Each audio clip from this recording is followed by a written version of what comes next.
Hi, 8th grade, how you doing? In a few months from now, you're going to be graduating from middle school and moving on to the high school. We want to celebrate this event by creating a t-shirt design for your 8th grade graduation t-shirt, 8th grade graduation. And to start off, when you guys are going to be designing your 8th grade celebration t-shirts, you want to keep in mind that there is a color limitation to how many colors you can feature in your design. So that limit is 4. It doesn't really matter what those colors are unless Mr. K gives you a bit of tips, but try not to do more than 4 colors because of the t-shirt printing. Yeah, when you're doing a silkscreen print, it's a little bit different than doing a drawing. If you look at this image right here, you'll see that it's an amazing artwork to see, but it's a lot of complicated color. It's impossible to do this kind of a silkscreen print.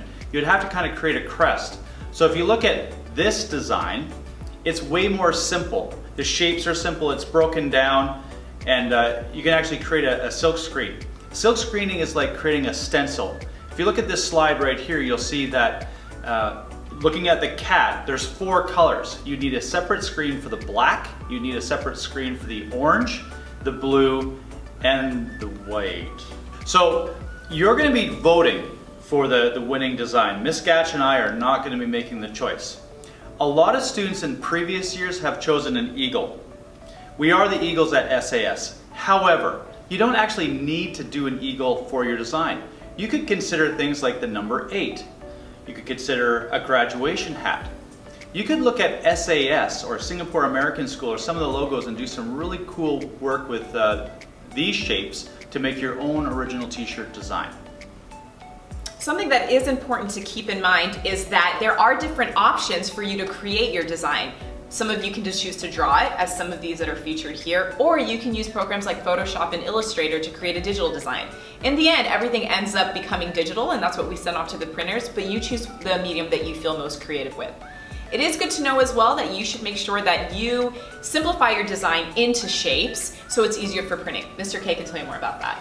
Yeah, if you look at a simple design, if you want to look at silhouettes like you see right here, this is a good starting point.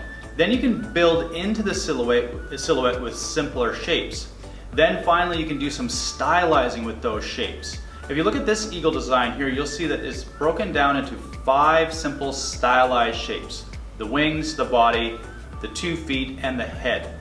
Another thing you might want to consider for your t-shirt design is that you are known as the class of 2023, because that's the year you're going to be graduating from grade 12. You could bring the class of 2023 into your design. Here are some examples of how some other students have done it in the past. Another thing you might want to consider for your design is to keep it appropriate for the event. It's a graduation celebration. A sporting eagle that's really kind of about, getting your team motivated and looking mean and stuff like that may not be the best design, or it may not be suitable for a graduation event. After the design is chosen, the winner will go through and pick out some color formats for the t-shirt design. We'll do some digital mock-ups, and in the end, the artist who wins the contest will be the artist who selects the colors, will be the student who selects the colors. And on the back of the t-shirt, every student's name will be printed. So this contest is really only about designing the front of the t-shirt.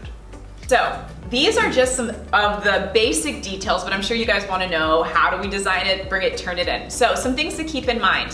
When you are formatting your document, let's say if you decide to go digital, just try to make it on either an A3 or A4 document. And it can be either portrait or landscape. We'll work with that. The best way, if you're going to be doing digital, is to submit it by email to Mr. K, or you can also turn it into him in M106. We are always here for you guys to make sure that we can give you some tips if you want some feedback, but really you are the masters of this creation. Yeah, I've gone ahead and created a drawing, and then from that drawing I've gone ahead and made a t-shirt design based on that. So if you want to come down to M106 and actually see the process which I'm doing, please come down and feel free to have a look at it. All right, well, good luck with your drawings, guys. Good Can't luck, wait to see everyone. what you do. Bye.